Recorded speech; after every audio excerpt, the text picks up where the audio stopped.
안녕하십니까 믿음의 형제자매 여러분.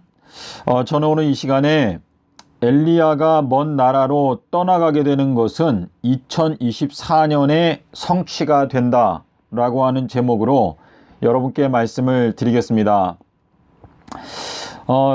여러분께서 지난 한 10년 동안에 제가 올리는 유튜브 영상을 보시고 제가 전파하는 기별이 엘리야의 기별이다 라고 믿으시는 분들을 위해서 오늘 이 영상을 준비를 하였습니다.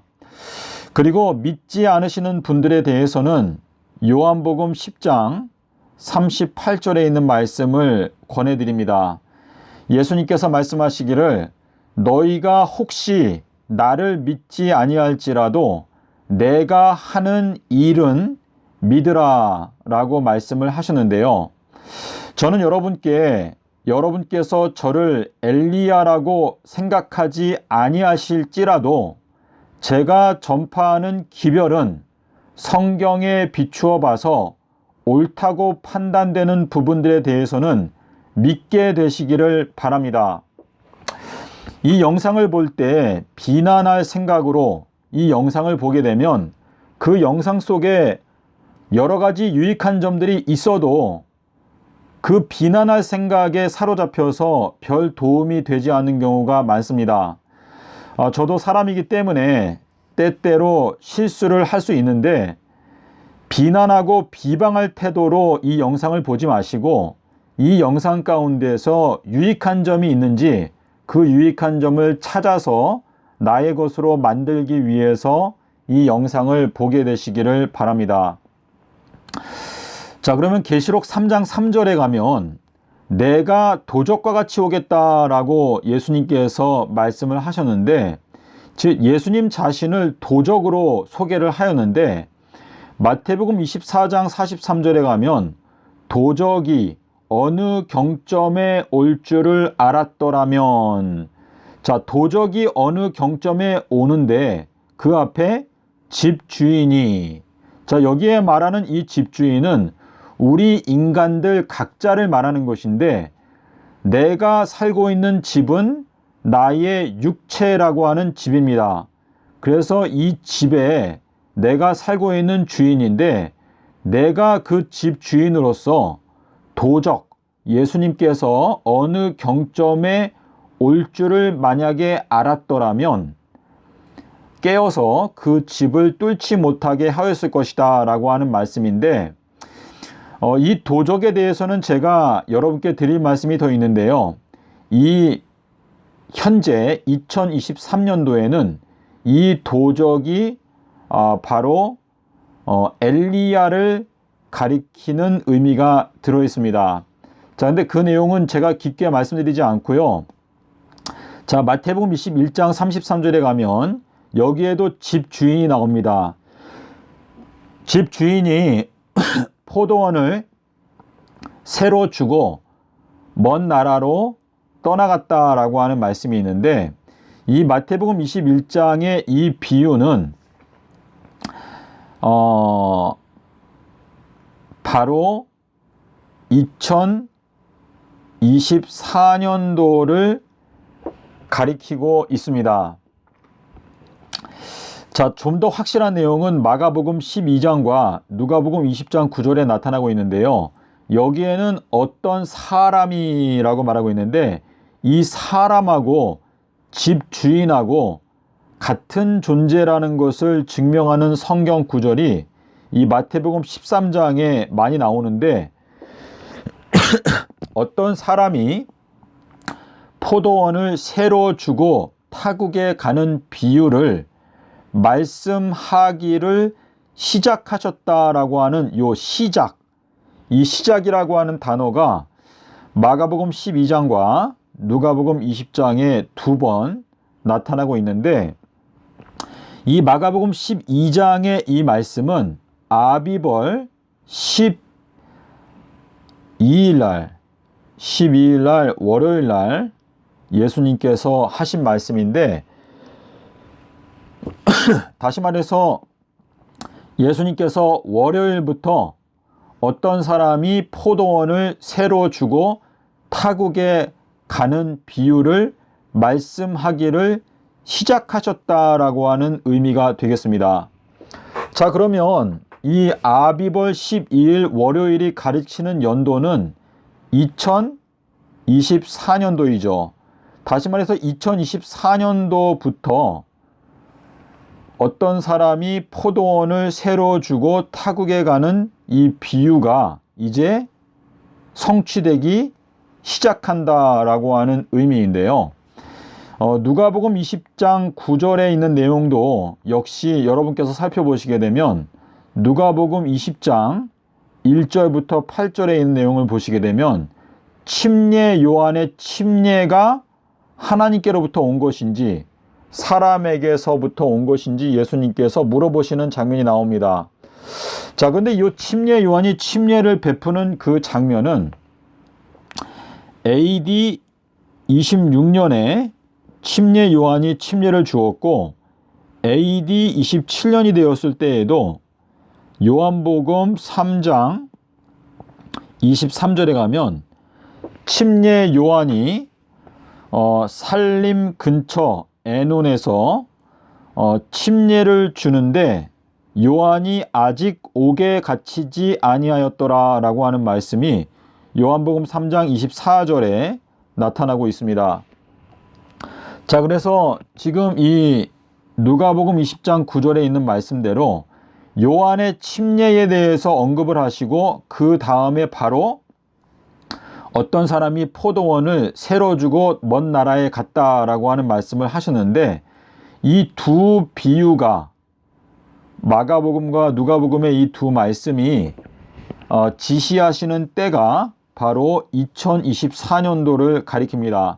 그래서 아비벌 12일 월요일 날 이때부터 예수님께서 이 비유를 가르치기를 시작하셨다라고 하는 것은 이때부터 이 포도원을 새로 주고 타국에 가는 비유가 성취가 되기 시작한다라고 하는 의미가 되겠습니다.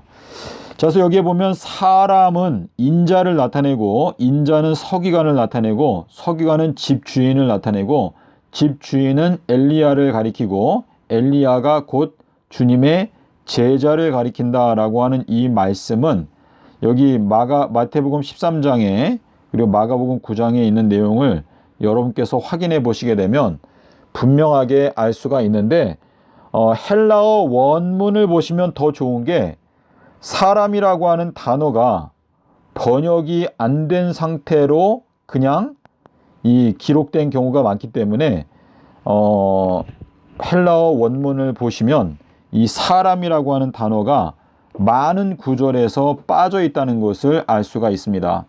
자, 그리고 또 이제 그와 비슷한 것은 달란트의 비유, 그리고 어떤 귀인이 열 문화를 주고 이 다른 나라로 여행 가는 내용도 나오는데요. 이 내용도 다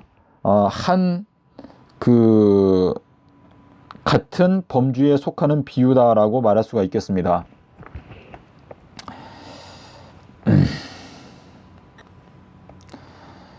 자, 이것도 이제 같은 내용인데 좀 반복해서 말씀을 드리면 월요일 날 아비벌 12일 날 2024년에 주님께서 요한의 침례를 언급하신 후, 자, 요한의 침례는 AD 27년까지죠.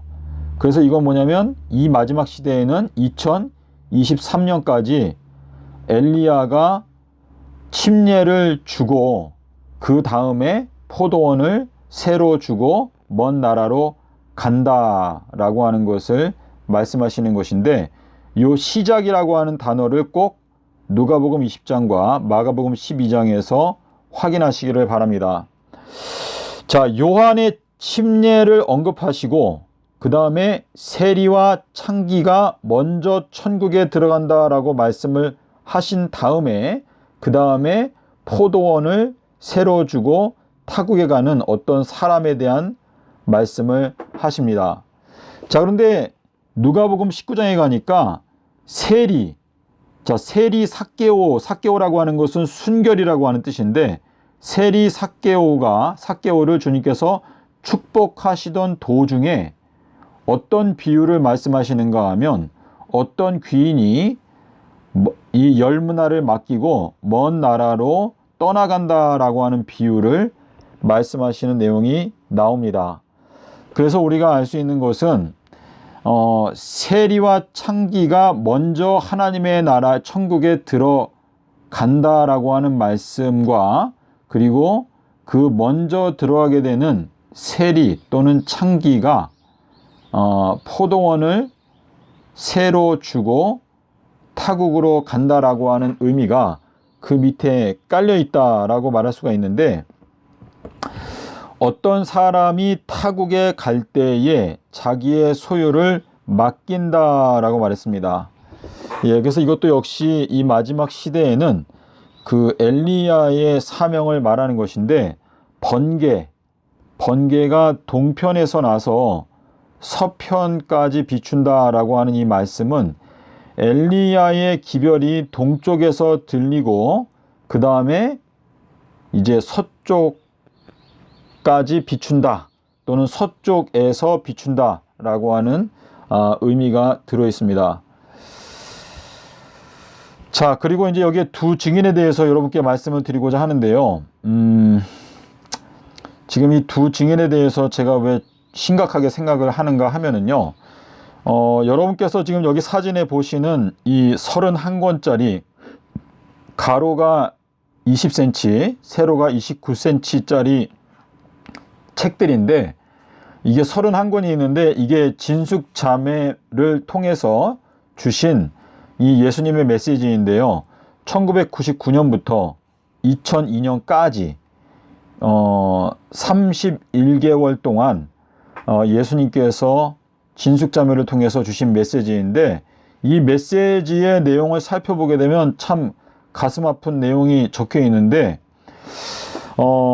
두 증인을 찾으시는 예수님, 내가 이 땅에 두 증인을 세우기를 원하나 그 분깃을 받을 만한 생명들조차도 못마땅하고 어중간한 상태 가운데 있으니 이미 마지막 생명 구원의 단장을 위한 시간은 계속 흘러가고 있는데, 나의 두 증인의 예비된 영의 권세를 받을 수 있는 자들은 어중간한 상태에 있으니 더욱 예수를 초조하며 안타깝게 하도다. 두 증인에 대한 예수의 뜻이 미완성되며 영으로만 그 뜻을 마감하게 될까 하며, 땅의 열매가 확실치 못함이 답답함이니라.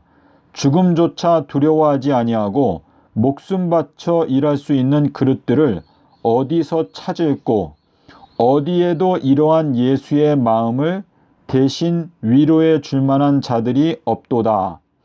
2000년 5월 31일 메시지에 들어있는데요. 자, 사실 이 두 증인은 2023년 4월 1일부터 2026년 9월 11일까지 이 1260일 동안 활동해야만이 마땅한데, 두 증인이 아직 준비가 안 돼서 두 증인이 아직 활동을 시작을 못하고 있습니다. 자, 그래서 이제 제가 여러분께 말씀을 드리고 싶은 것은, 지금 여러분께서 지금 화면에 보시는 이 31권짜리 책을 제가 세 세트를 100만 원을 주고 사왔습니다. 그래서 제가 한 세트를 읽고 나머지 두 세트는 두 증인으로 자원해서 주님께 헌신하고자 하는 두 사람에게 이 31권의 책을 주려고 제가 이 책을 사왔는데요. 이 책을 읽어보게 되면 이 마지막 때의 12지파, 지파장, 또 24장로, 또 7교회의 사자에 대해서 주님께서 아주 상세한 기록을 이 진숙자매를 통해서 주셨는데,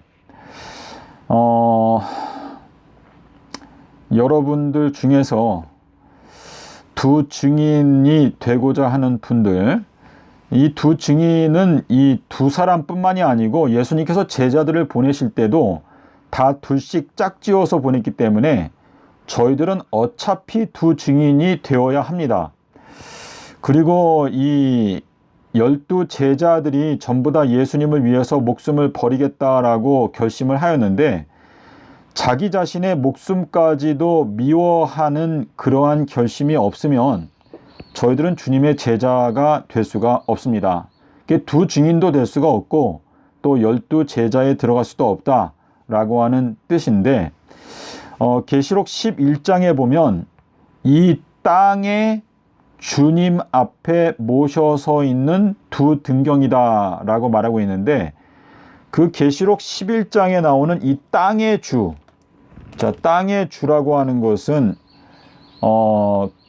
1차적으로는 땅의 주인이 예수님이죠, 물론. 그런데 예수님께서 이 엘리야에게 이 모든 소유를 맡긴다라고 하는 것은 이 땅의 주인을 엘리야로 세우신다라고 하는 뜻이기 때문에 엘리야의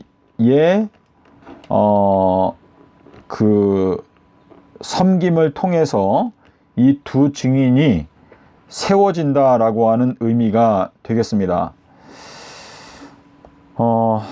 자, 여러분, 여기 요 내용이 중요한데요. 자, 우리 스가랴서 4장에 가면 기름 발리운 자 두 사람이 나오는데, 이 기름이라고 하는 이 히브리어 단어가 정오라고 하는 단어와 같은 단어인데, 창세기 43장 16절에 가면 요셉이 내가 정오에 그 형들과 함께 식사를 하겠다라고 하는 말을 했는데, 아가서 1장 7절에도 보시면 여기에는 이제 그 가운데라고 하는 단어가 나오는데요. 이 가운데가 이제 정오죠, 정오. 그래서 정오에 쉰다, 이렇게 되어 있는데, 욥기, 시편, 잠언, 전도, 아가서 1장을 잠깐 볼게요. 아가서 1장 7절. 아가서 1장 7절. 잠시만요. 그냥 함께 가서 봐도 될 것 같은데, 아가서 1장 7절을 보면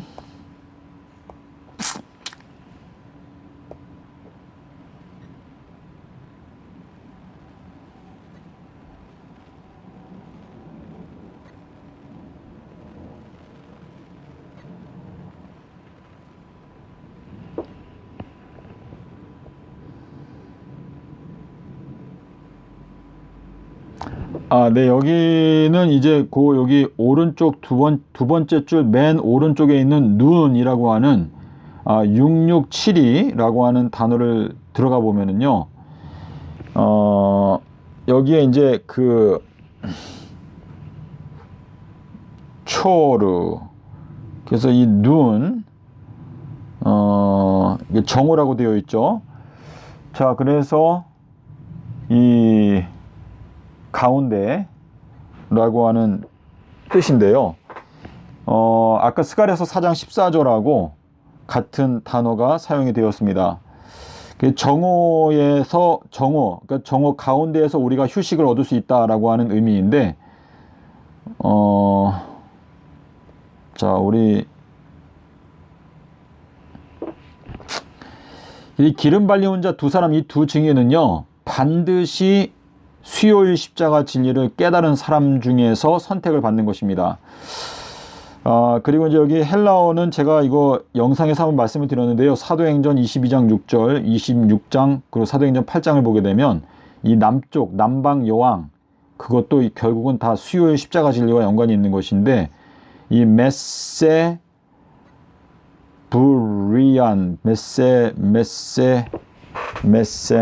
메셈브리안, 여기 이제 정오, 가운데 날을 가리키는 것이고, 또 헤메라스 메세스, 이게 메시아라는 단어도 이제 가운데라는 단어인데, 메세스, 그러니까 정오, 가운데 날라고 하는 뜻이거든요. 그래서 지금 이 계시록에 가게 되면 보좌 가운데 있는 네 생물, 보좌 가운데에 일어서 있는 어린 양, 근데 이 어린 양은 베드로가 먹이는 지극히 작은 어린 양, 이렇게 되어져 있는데, 이 보좌 우편에 계신 주님은 보좌 우편에 계시죠. 근데 이제 어린 양의 경우에는 보좌 가운데에 일어서 있는 어린 양 이렇게 되어져 있습니다. 그래서 이 두 증인은 여러분께서 제가 드리는 이 설명이 난해해서 이해를 못하실지는 모르겠는데 이 두 증인이라고 하는 이 두 선지자는 반드시 수요일 십자가 진리를 아는 자가 되어야 하는데, 자, 이거 생각해 볼게요. 계시록 10장에 가면 하늘에서 천사가 내려오죠. 내 천사가 펴놓인 책을 갖고 내려옵니다. 내 펴놓인 책을 갖고 내려오는 이 천사가 뭐라고 말하냐면 내가 나의 두 증인에게 권세를 주겠다라고 말합니다.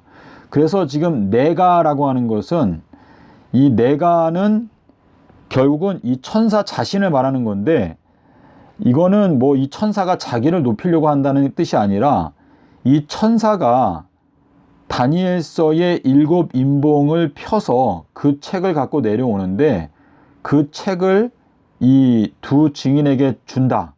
권세를 준다. 뭐 죄 용서하는 권세를 준다. 라고 하는 것은 그 죄의 용서라고 하는 것은 이 비유를 깨닫게 될 때 죄를 용서받게 되기 때문에, 그리고 아비벌 18일 날 죄 용서받는 권세를 주셨기 때문에 이 천사가 말하기를 내가 나의 두 증인에게 권세를 준다라고 하는 그 말은 이 천사의, 그러니까 이 다니엘서를 펴서 내려오는 그 천사의 두 증인이 되는 것이죠. 두 증인. 예. 자, 그렇게 여러분께서 우리가 이 마지막 때 주님의 일을 하기 위해서는 남다른 노력이 필요하고 또 날마다 기도와 말씀으로 우리의 자신을 주님의 십자가에 못 박고 자아를 부인하는 삶을 살지 아니하면 이 길을 가는 것이 불가능하다는 생각이 드는데요.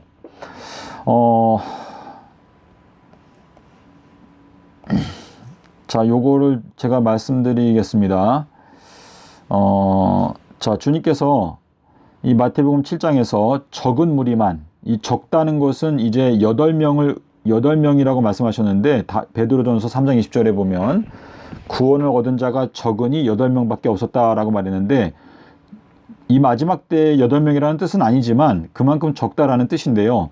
적은 무리만 생명길을 발견한다라고 예수님께서 말씀하셨고, 적은 무리여 천부께서 나라를 너희에게 주시는 것을 기뻐하시느니라. 너희들의 소유를 팔아서 구제하여 낡지 아니하는 주머니를 만들어라 라고 명령하시고 있습니다. 자, 그리고 주님께서 또 누구든지 자기의 모든 소유를 버리지 아니하면 능히 나의 제자가 되지 못한다 라고 이렇게 말씀하셨는데, 누가복음 6장 20절에 보면 예수님께서 제자들을 보시고, 자, 이 제자들은 어떤 제자들이죠? 자기의 소유를 다 버리고 주님을 따르는 제자들, 또 자기의 목숨까지도 미워하는 제자들인데, 예수님께서 제자들을 바라보시고 말씀하시기를 가난한 자는 복이 있나니 천국이 너희 것이다 라고 말했습니다. 이건 뭐냐면 자기들의 모든 것들을 다 버리고 예수님을 따르기로 결심했던 이 제자들은 가난한 자들이 되었기 때문에 그들이 바로 천국이 너희의 것이다 라고 예수님께서 선포를 하신 것입니다. 자, 그래서 누가복음 6장 20절을 제가 여기 하나님의 나라가 너희 것이다 라고 이렇게 말씀을 하셨는데, 마태복음 5장 3절에도 역시 같은 말씀이 나오죠. 자, 2023년도는요 말라버리게 되는 해입니다. 무화과 나무가 말라버리고 또 방주의 문이 닫히고 또 우리가 지금까지 쌓아왔던 이 돈, 이 재물이 말라버리게 되는 때가 바로 야고보서 1장 11절에 나타나고 있는데, 여러분의 마음 가운데 주님께서 감동을 주시면 여러분이 지금까지 쌓아왔던 이 여러분의 소유를 팔아서 구제하여 낡지 아니하는 주머니를 만들라라고 하는 것은 이 예수님의 명령입니다. 그리고 우리가 이 땅에서 사는 동안에 우리의 모든 소유를 주님을 위해서 버리지 아니하면 저희들은 주님의 제자가 될 수가 없습니다. 자, 그리고 여기는 이제 우리들은 깨끗하게 되기를 원하고 또 완전하게 되기를 원하는데, 요한복음 15장에 보면 말씀으로 깨끗하게 된다라고 말씀하셨습니다. 근데 이 말씀으로 깨끗하게 된다는 것은 말씀을 듣고 행하는 자가 깨끗하게 되는 경험을 하게 되는 것인데, 누가복음 11장 41절에 보면 우리의 소유로 다른 사람을 구제한다. 다시 말해서 우리의 소유를 팔아서 복음 사업을 위해서 사용하게 되면 우리가 깨끗해진다라고 하는 말씀이 있습니다. 자, 그리고 우리의 모든 소유를 버리지 아니하면 우리는 주님의 제자가 될 수가 없다라고 하는 말씀을 하시고 있습니다. 그래서 우리 적은 무리여 너희의 소유로 구제하여라.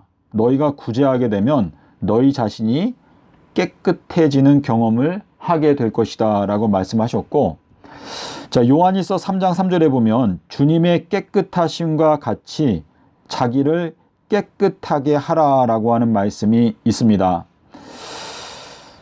자, 그리고 자기 자신의 목숨까지 미워하는 자들만이 주님의 제자가 될 수 있다라고 말씀을 하셨는데, 주님의 명령은 아버지의 완전하심과 같이 너희들도 완전하라 라고 말씀을 하셨거든요. 그래서 이 마태복음 19장에 보면 주님께서 어떤 부자 법관한테 너가 완전하게 되기 위해서는 가서 너의 소유를 다 팔아서 가난한 자들에게 나누어 주어라.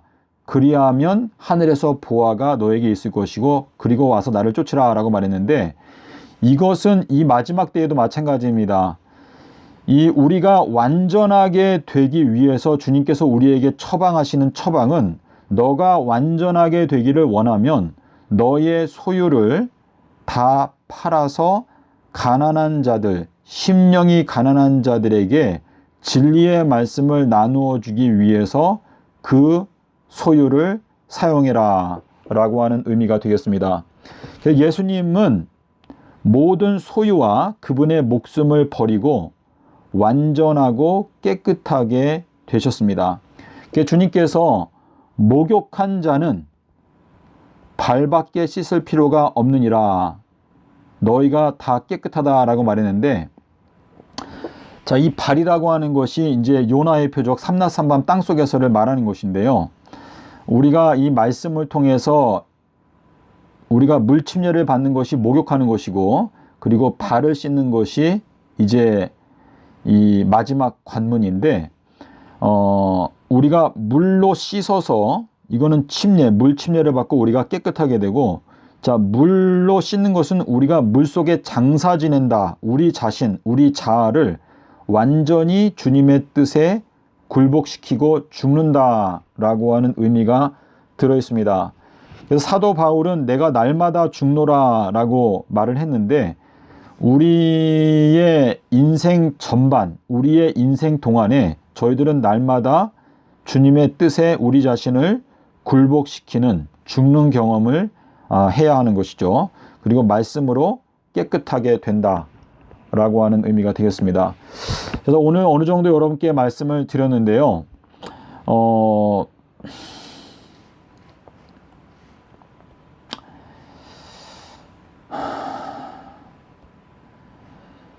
지금 이 2023년도가 8개월 정도 남았습니다. 그래서 이 8개월 동안에 두 증인이 준비가 된다면, 자, 이 두 증인은요, 이거는 두 렙돈을 말하는 것인데, 자, 이 두 렙돈을 헌금함에 넣는 내용이 마가복음 12장 42절에 나타나고 있고, 그리고 누가복음 21장 1절에 나타나고 있는데, 요한복음 8장 17절부터 20절에 보면 그 헝금함의 연복에 대해서 말씀하시고 있는데요. 이 과부는 엘리야를 가리키는 건데, 과부가 두 렙돈, 두 증인을 헝금함에 넣는 날짜가 바로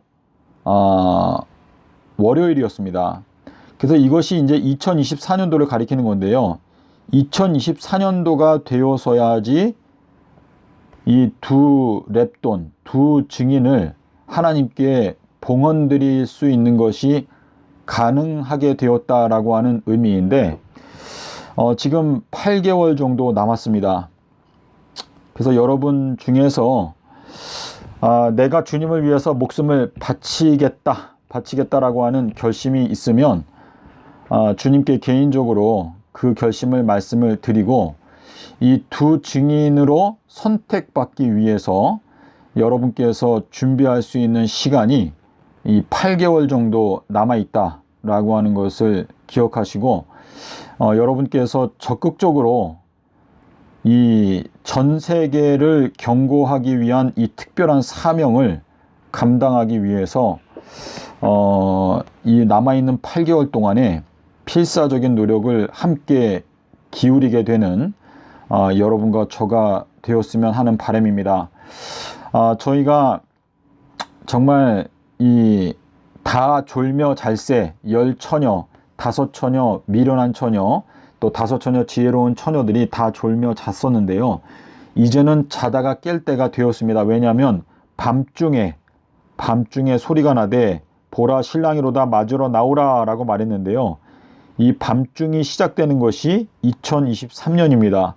그래서 우리가 자다가 깨어서 이제 정신을 차리고 주님의 뜻을 최대한 영광스럽게 이루기 위해서 총력을 기울여서 헌신하고 노력해야 될 때가 되었다라고 하는 의미가 되겠습니다.